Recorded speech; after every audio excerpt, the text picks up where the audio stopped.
thank you very much for joining this session, which is all about mental fitness and how you can boost your well-being and performance by being mentally fit. I would love for this to be as interactive as possible. So got a few Slidos. You'll get to the first one in a second, and a few questions. So if you could share in chat what your kind of responses are, or if something resonates, that would be fantastic. Will be around 45 minutes the session, and if you haven't done already, if you could put yourselves on mute, please. And I'll introduce myself in a sec, but before we do that, let's talk about the first question, which is, what are you hoping to learn today? So hopefully you can see the Slido. If you scan the code, you will get through the question, and then I'd love to see your responses to this. It's always really interesting to see what people are hoping to learn. So please do share.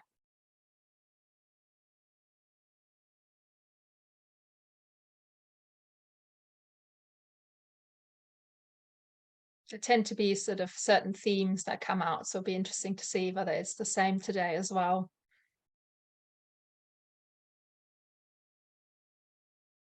People type in.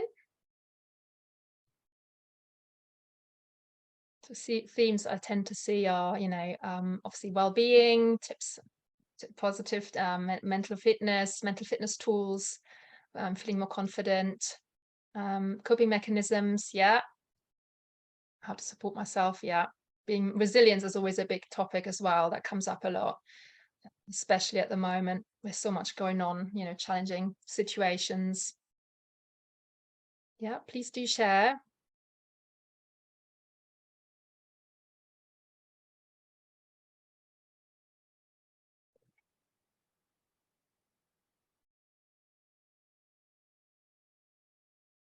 Burnout, yeah, burnout is a big problem actually right now, with stress levels and people being made redundant and positions not being filled again. So burnout is definitely a big problem. So let's move on to the next slide. So thank you again for coming. I'm going to share with you why a part of your brain holds you back from happiness and success, and that's often without us realizing. And that's especially true when it comes to finding the next role, going for a promotion or making a career change. So anything that's out of our comfort zone tends to, create some issues for us. You'll learn how to boost your mindset and how to build your mental fitness so that you can deal with anything that life and work throw at you positively. And we will discuss a little bit about what mental fitness is. You will understand your saboteurs. And I will leave you with some powerful mental fitness tools as well. But before we get to that, Salima sort of suggested a little bit of an intro, really quick one. So I'm a career and mental fitness coach. I help ambitious professionals rediscover their career mojo and realize their potential. So create careers with more meaning and joy and impact. I've got 20 plus years experience in business. A lot of that was in corporate. And you're probably wondering why I've got these 3 words on my slide: hyperachiever, stickler, and controller. And they are my saboteurs. So in my 20s and 30s, I worked, in corporate marketing on brands like Dulux and Nescafe. I climbed the more, I guess, classic straight corporate ladder, always wanting more or something else. And I pushed myself, I pushed myself constantly to achieve and to deliver. And that really was at the expense of my happiness and my well-being. So the result of that was, I felt overwhelmed. I felt anxious about making mistakes. I would get, upset if things didn't work out the way I'd planned. That's kind of controller saboteur. And it was impacting my personal life. So my boyfriend at the time, got an earful about work quite regularly, and it was having an effect on my happiness, and I guess on him as well. But it wasn't all bad, because he did decide to marry me. I think about 11, I should know this, 11 years ago. We did get married, so it wasn't all bad. But what I did learn was that by using these mental fitness tools and building your mental fitness, you can achieve your goals and you can feel happier at the same time. It doesn't have to be one or the other. And I would love for you to experience this too, which is why I'm so thrilled to be here today. So what is mental fitness? It's good for us to be physically fit, and we know how to get fitter. We get often taught at school, you know, in sports and so on, about exercise. We know that if you want to climb up a mountain and, you know, you haven't done that and you haven't done any exercise for ages, that it's going to be hard and you're going to be out of breath and tired. And it's the same with life's challenges. So depending on how mentally fit we are, we're going to be better able to overcome challenges and stressful situations. And looking for a role or interviews are stressful situations. So you want to be as mentally fit as you possibly can be. So if you were in control of your mindset, what would be different for you now? Have a think. What would be different if you were in control of your mindset? If you were mentally fit?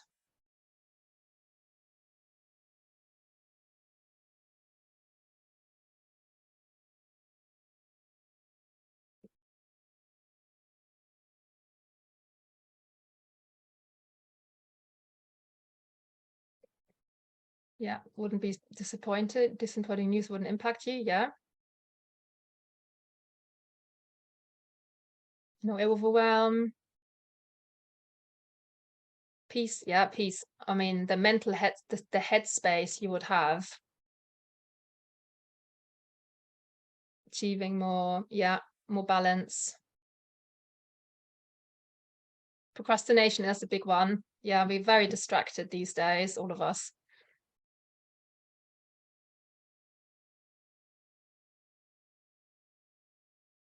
Less stress. Yeah. Yeah, these are sort of things that I hear time and time again.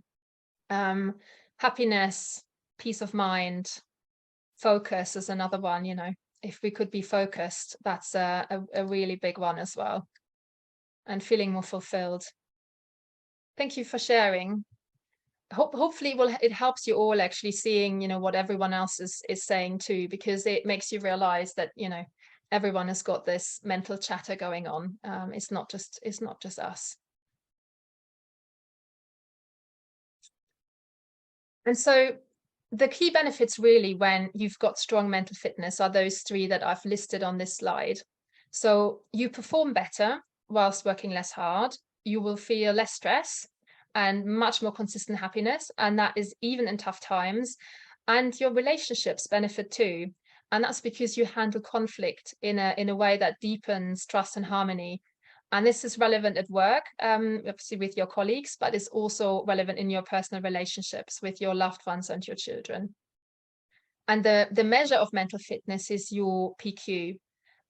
So you would have heard of IQ and EQ. This is the PQ, your positive intelligence quotient. And that's the percentage of time that you're spending thinking positively. And you can grow your PQ with mental fitness exercises, which I'll talk you through. So why is change so hard? You know, we all clearly want to feel more positive and want to have a good mindset. Your mind is your best friend, but it can also be your worst enemy. And from my training with an organization called Positive Intelligence, I can share some insight into how and why we self-sabotage. And this self-sabotaging behavior is called by what we call saboteurs. So they are automatic habits of the mind, each with their own voice, you know, beliefs, assumptions that work against your best interests.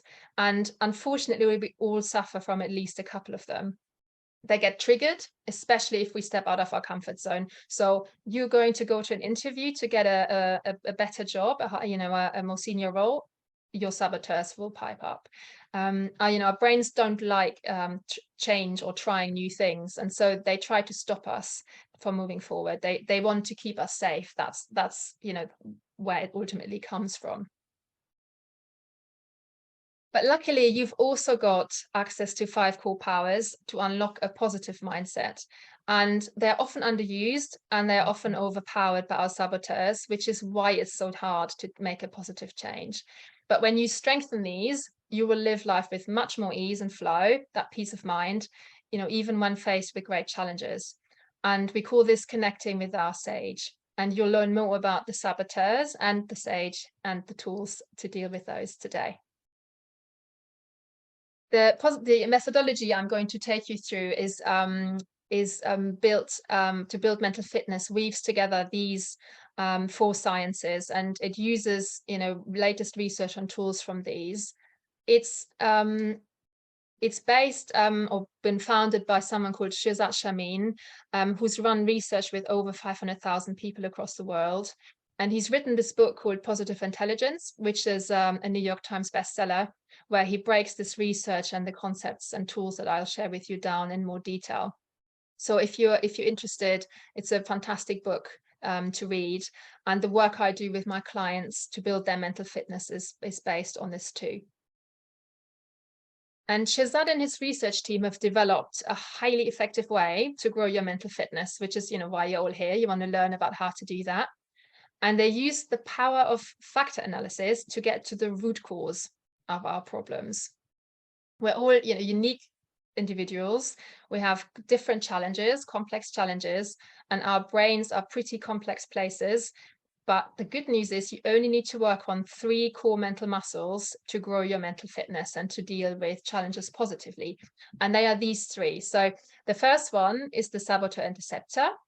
And that's your ability to intercept your sabotaging habits when they show up, so in the moment. The second one is your self-command muscle, and that's your ability to take command of your mind and to stop those negative spirals.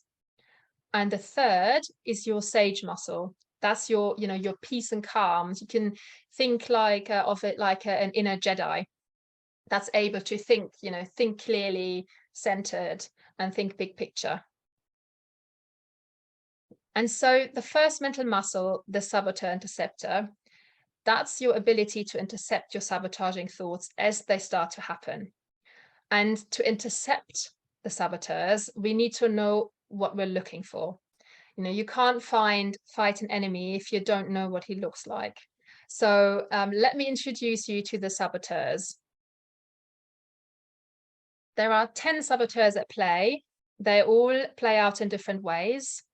The one we all have is the judge. He is the master saboteur, or she is the master saboteur. Causes much of your stress and unhappiness and reduces your effectiveness hugely. So you'll know this as, you know, the inner critic, that sneaky voice on, you know, on your ear that berates you. You know, maybe it's, you know it as your imposter. And you will also see that in mental fitness, we take this a bit deeper and we've added 2 other judge elements, which is others and circumstances. So as I said, the judge of self, that voice, you know, that keeps saying, you know, why did you apply for this job today? You're going to fail, you know, you don't have what it takes, you know, digging at you with imposter thoughts. That judge of self, most of us know pretty well. The judge of others, you know, finding what's wrong with people versus what's right. We know that too often. It's, you know, bad for our productivity. It's bad for our peace of mind. It's bad for our relationships. You know, maybe there's comparison involved as well for you. But it can also show up like, you know, for example, I mean, I had a client and she was talking about an interview that she was preparing for, and her thoughts were, you know, I don't know if I can do this. They know more. I'm not the expert in this. I'm sort of saying I am, but actually I think they know more. So that was her judging others, but in a way where it made her feel inferior. And then you have the judging of circumstances and situations. And I don't know about you, but this was one I was really not very aware of until I learned about it. It's the, I'll be happy when I have a new job. I'll be happy when I make more money. I'll be happy when, you know, if you've got babies, the kids are out of nappies. I'll be happy when the kids are older and have maybe they've left. You know, happiness is in the future. It's not in the present moment. And what happens is it stops us from seeing what is good right now. So we're always future focused. So that has a huge effect on our happiness in the moment. So I would love for you to say in the chat, if you reflect on the last, say, 1 to 2 days, 24 to 48 hours, where have you been judging either yourself, others, or your circumstances? So do share in the chat. You will all have been judging yourselves. If you're honest with yourself, you'll do it all the time. So where have you been doing this? And yeah, once you start to notice then you can start to weaken this sneaky habit, which is impacting your well-being and your stress levels and everything else. So do share. Circumstances, yeah. Yeah. What particularly in those circumstances? What was the messaging? What was it saying to you?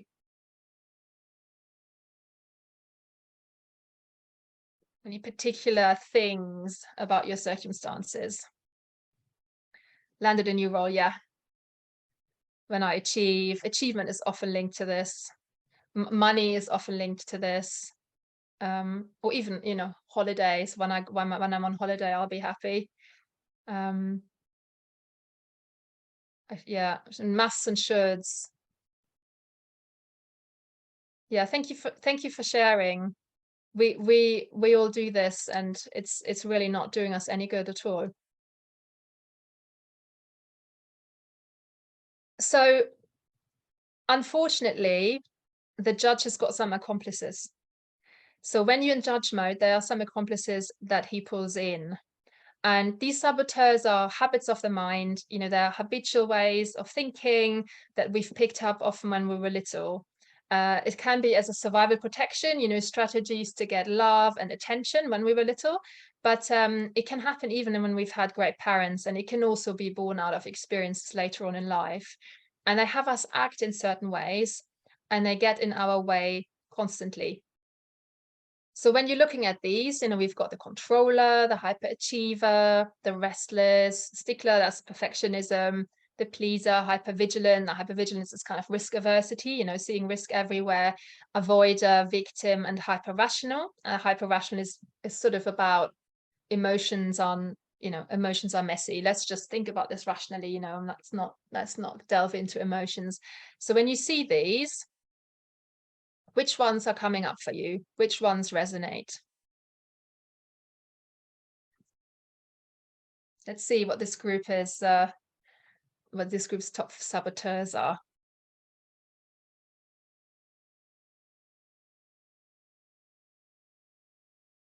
Do vote for the ones. Sometimes people say, oh gosh, all of them, all of these come up for me.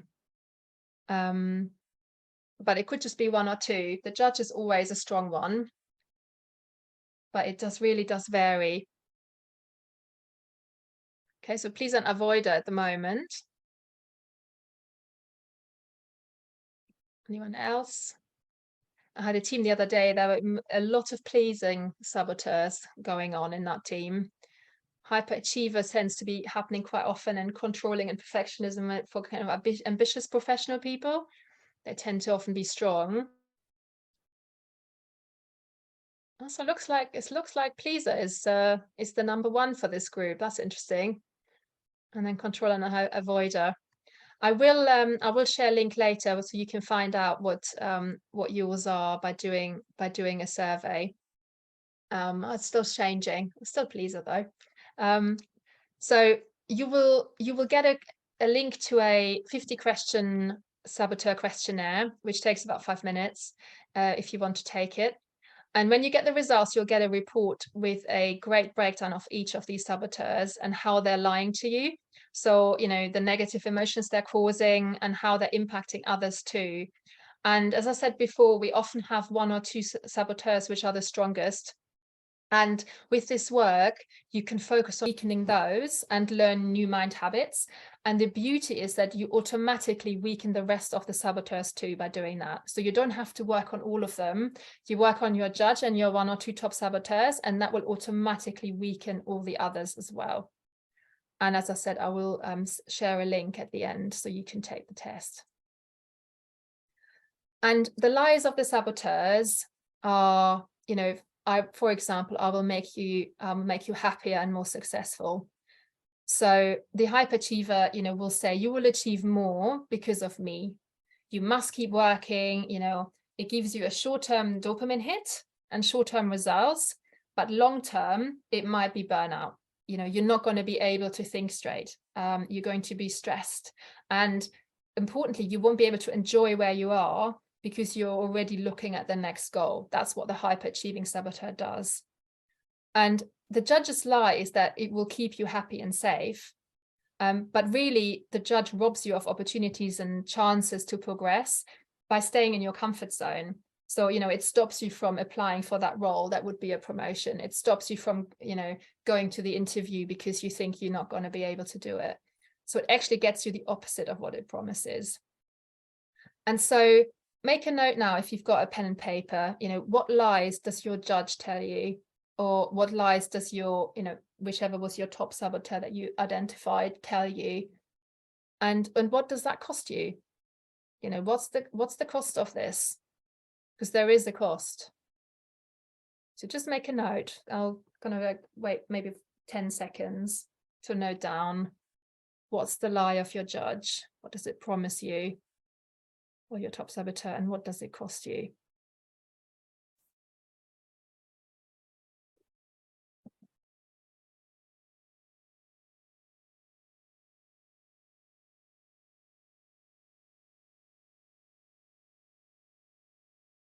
And if you want to, you could be journaling about this for half an hour. So if you want to journal about this later, do get back to it, because it is very insightful. And we'll talk through strategies to weaken your saboteurs and start shifting to new thinking patterns in a minute.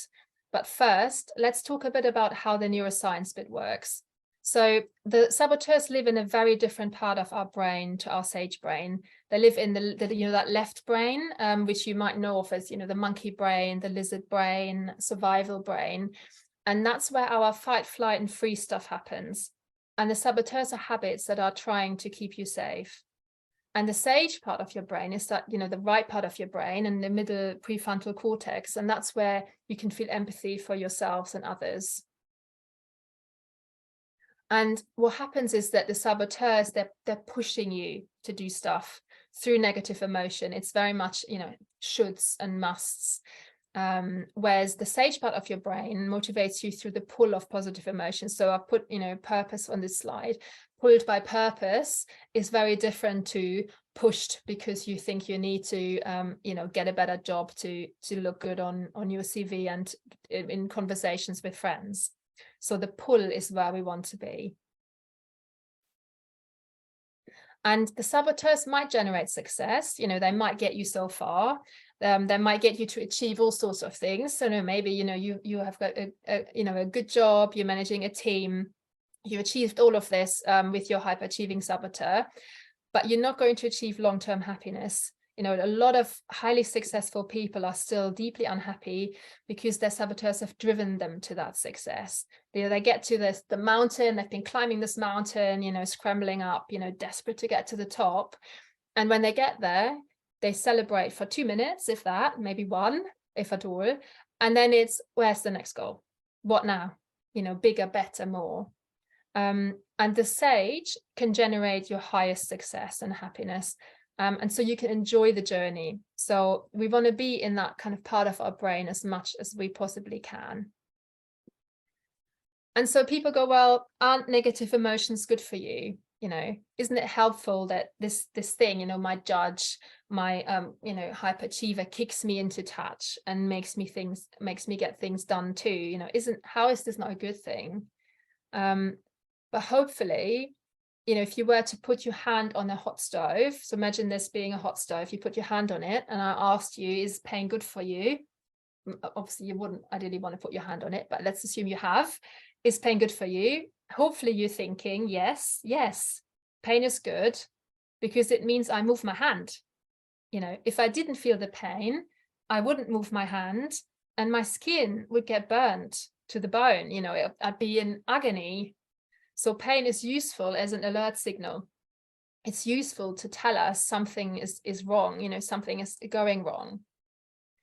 However, you do need to move your hand off the hot stove. You're not just going to keep it on now. Yeah, it's hurting, burning it. You have to take your hand off. If your hand is on the hot stove, you're staying in negative emotion. You're preventing your brain from being at its best. When you're stressed, you can't think clearly. You can't be empathetic. You can't be creative. You can't be laser focused in your action. you know, if you're feeling any negative emotion, if it's fear or stress, anxiety, you know, before an interview, imposter syndrome, shame, you know, guilt, all those negative emotions, you're in saboteur mode and they are in control. So as soon as you notice that you're in a negative emotion, I want you to stop and recognize that and take that proverbial hand, you know, hand off the hot stove. And to shift out of negative emotion and out of, you know, this kind of stress and saboteur mode, I want to use the self-command muscle, which is the second muscle. And I'm kind of bold enough to say that, you know, I don't think you're in command of your own mind a lot of the time. Your mind might be running you, and the sabotaging kind of mind habits are taking over, and they send your, you know, your head into negative spirals. And they might be throwing you negative thoughts that you didn't ask for. You know, does that, I mean, I'm sure that sounds familiar. I've definitely been there and still am there sometimes. So self-command is your ability to take command of your mind. It's the ability to give your mind a break, you know, to stop that negative spiral. And you know, just imagine, you know, if you were in total control of your mind, what would that feel like? You know, someone said, peace of mind, you know, peace earlier, you know, that headspace, you know, what would that feel like if you were in control?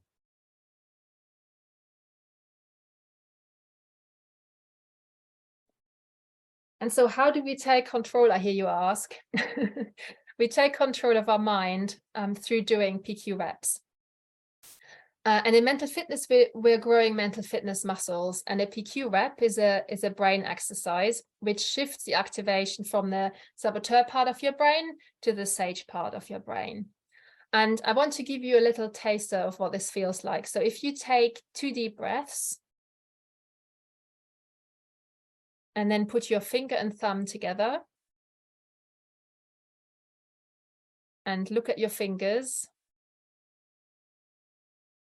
and just rub to feel the ridges. So rub the 2 fingers together and feel the ridges and really focus on that sensation of touch.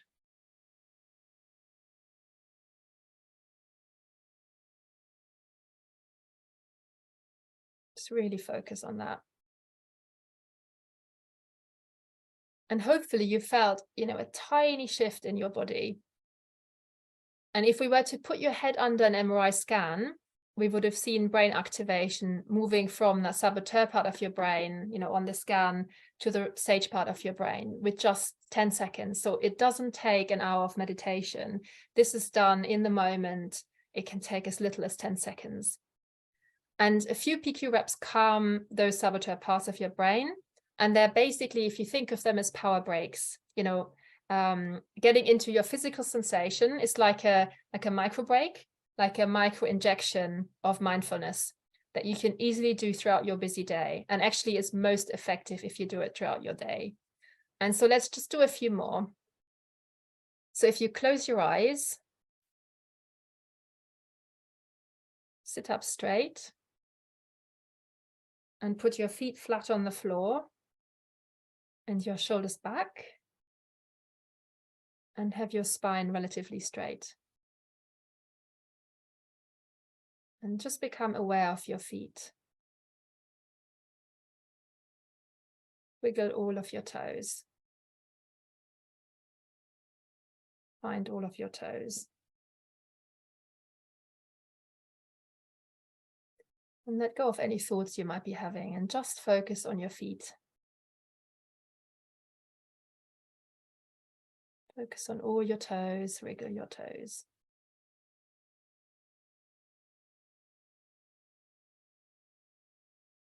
And then become aware of your breath.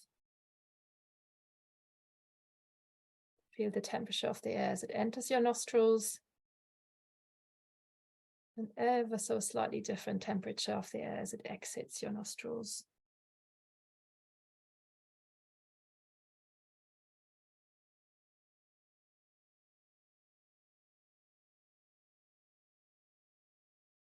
Notice the sounds far away in the distance you might not have noticed before. And then notice the sounds that are closest to you.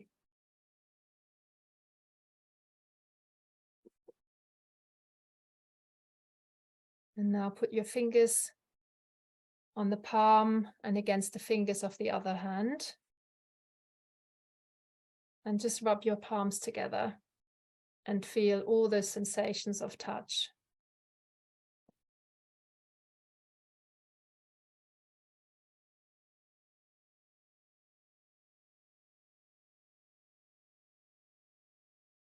Okay, so we've just done 90 seconds of PQ wrapping, and hopefully you felt a change in, you know, your state of mind.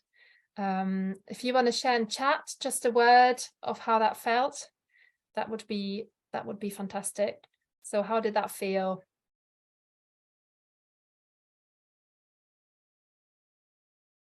Relaxed, calming, instantly relaxing. Yeah, it doesn't take long. It's amazing, actually, isn't it? How quick it is. You don't need a lengthy meditation session at all.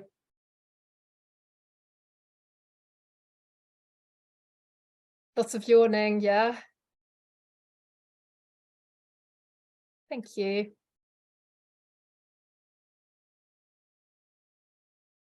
Wanted to share this chart as well.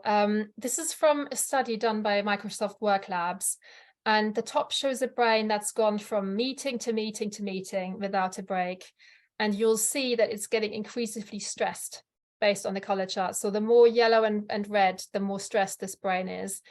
And in the lower imagery, you're seeing the brain that's all blues, that's been given at least 10-minute breaks where it can recenter. And so allowing yourself these mini mental breaks and these, you know, opportunities for PQ reps throughout your day can help you perform better. You know, it makes a huge difference, and it doesn't even need to be 10 minutes. If it's 5, it makes a real big difference. And if you want to be efficient, you know, in your job search or interview prep, or, you know, before a meeting, this will really help you too. And we've got these habitual ways of thinking, which I've been talking about quite a bit. And the saboteurs are these habits of the mind. And when something happens, you automatically go into a saboteur negative reaction, because this is formed in your pathway, and that's in your brain. And that's how you respond to this problem, you know. So maybe you've got, you know, a job interview, and you're getting very nervous about not answering a question right, and your judge or avoider is going to kick in, or your hyperachiever is going to kick in, and your mind will likely play a you cannot do this, or, you know, you will fail kind of story. And that's how you automatically respond to this problem. And what we did during a PQ rep, a mini break, is remove the activation to the sage part of your brain. So we're able to form a new response, pausing with the PQ reps, pausing, and then we're able to form a new response. And so when you notice that your saboteurs are at play, you know, stop, do some PQ reps, you know, shift your mind, move into a physical sensation, do it for a few seconds.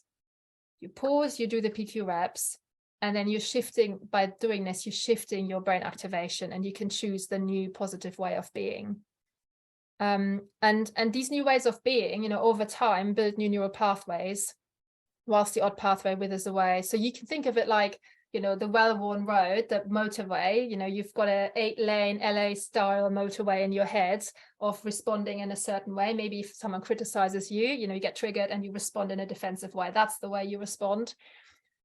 You're now building a new way. So it's a dirt track, it's a single lane road, it's a motorway, it's a 4-lane motorway, it's an 8-lane motorway, and the old motorway is not in use anymore, and it just breaks down, withers away. That's basically what happens when you build new habits, when you build new neural pathways.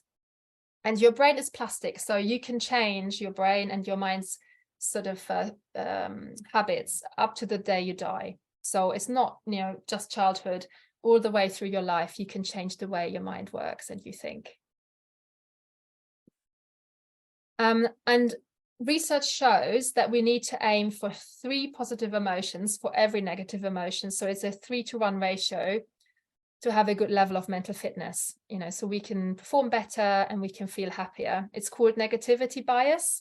The average person has about, I think, 12,000 to 60,000 thoughts a day. And of those thousands of thoughts, 80% are negative. And 95% are the same repetitive thoughts as the day before. Unfortunately, one unhelpful tendency of the mind is to focus on the negative. That's the negativity bias, and to dish up the same thinking again and again and again, which is exhausting, right? And it's no wonder that, we will feel stressed, we feel anxious, we feel unhappy, and maybe we're judgmental too. So how do you build a positive mindset, and how do you strengthen this third mental muscle, the sage muscle? And we do that by shifting to the right part of our brain, which is associated with positive emotions, with peace and calm, clear-headed focus, creativity, big picture thinking. And this part of the brain operates from the sage perspective. So, which is every outcome or circumstance can be turned into a gift or opportunity. And we're usually very used to thinking what's the worst that can happen, but we don't really practice what's the best that could happen. And doing that will help you get into your prefrontal cortex, that part of your brain that helps with decision making, with problem solving, with creativity, with empathy. So when you're feeling a negative emotion, just think, this interview I'm stressing about, or this new role I'm getting worried about. How could I turn this into a gift or opportunity? How can I use this negative emotion I'm feeling to create something better for myself, for my day, for my work, for my family? And we often ask ourselves, why is this happening to me? Why me? Which keeps us in survival mode, very much in the fight or flight response. And a simple tip is, as you drop into your body, as you understand that you are in hijack mode, ask yourself a very simple question, and that is, why is this happening for me?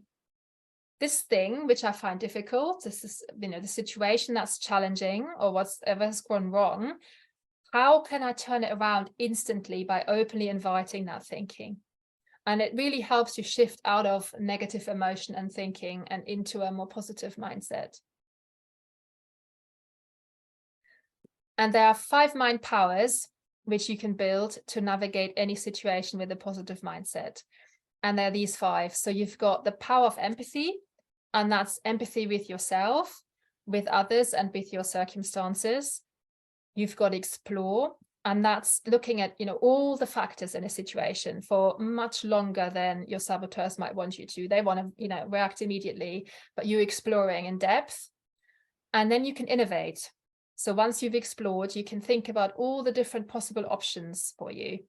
And, maybe you come up with 3 ideas or 5 ideas, and you will find what's right rather than what's wrong, and build on that. That works particularly well in teams, rather than rubbishing everyone's ideas, finding the 10% that's right and building on that. In most situations, there is something that's right about it. And then you can navigate, and that's one of my favorite tools. So you can choose the best solution for you based on your sense of purpose. And a really easy way of doing this is, if you are having a conundrum, is thinking in a year's time, in 3 years' time, at the end of my life, looking back, how would I have liked to have addressed this situation? What's important here, and what can I let go of? And that's accessing your inner wisdom, your knowing, and it taps into your values, and it's very powerful. So do give that one a try. And then you can activate. The last tool is activate, which is taking laser focused action and preempting the saboteurs and the mind stories that come with them, and do the chosen thing, whatever that is. So they are your 5 tools to shift to a positive mindset. And so in summary, the principles of the mental fitness process that you can follow are these steps. So if you're feeling a negative emotion, stop. You're in saboteur mode. Label your saboteur, that's my judge, that's my avoider, you know, that's my hyper rational. Label it, say it out loud, that creates, you know, a distance. Do PQ reps to drop out of your head and out of the stories that it tells you into your body, into the, you know, physical sensations. Quiet your saboteurs, activate that part of your brain, that right part of your brain. And you're not going to want to sort of think about the sage perspective if you're in saboteur mode. You just physically can't. So make sure that you do the PQ reps. They're really important to activate your brain in the way to then be thinking in a positive way. And if you want to, you can stack PQ reps to existing habits. It's called habit stacking, which makes it much more likely that you'll be doing it. So if you know you're routinely having a coffee mid-morning, turn having that coffee into a PQ rep. You know, focus on the sensation of the hot mug in your hand, the hot coffee in your throat, maybe the steam, you know, going into your nose. Brushing your teeth is, you know, can be turned into PQ rep by focusing on, you know, the sensation of the froth, for example. Washing your hands, I mean, stroking your child's head, you know, and really focusing on how the hair feels. That's a PQ rep. So stack your PQ reps and do this throughout the day, even if nothing special is happening, even if there's nothing challenging happening that day. Build a routine so you can build your self-command muscle for future challenges. And I just want to stress that an important part of this work is insight is great. And I've given you, you know, the methodology and a lot of the kind of insight behind that. But it's actually the workings of the mental muscle, you know, practice, consistent practice, where you will create lasting change. So it's 20% insight, 80% muscle building. And you want to be building up your sage muscles as much as you possibly can, so that you're ready for when something big comes along, you know, when a big challenge is happening. And usually if you do about 15 minutes a day of these PQ reps and practicing the shifting, you know, from saboteur thinking to positive thinking with the tools, you will see a change in your brain if you did an MRI scan after 6 to 8 weeks. So it's not a huge time investment. It's the consistency that makes the difference. But you would see that your brain has built, you know, there's new gray matter in your brain after 6 to 8 weeks. And so this was a whistle-stop tour of how to grow your mental fitness with the positive intelligence system. And you now have an understanding of the foundations of mental fitness. I do run 7-week group mental fitness boot camps where you deep dive into what you've learned today, and you build each mental muscle and you retrain your mind with consistent up-guided action, you know, daily exercises, 2 minutes at a time, and with the accountability of a coaching group. The next group kicks off in mid-May. So if you're interested, the website address is at the bottom of the page. I will share a link to the survey in a minute as well. But I just wanted to also just show you the stats so that you know how big an impact this work has on you. So, you know, increase in happiness, managing stress better, improving confidence, and the emotional and mental energy use obviously becomes much better too.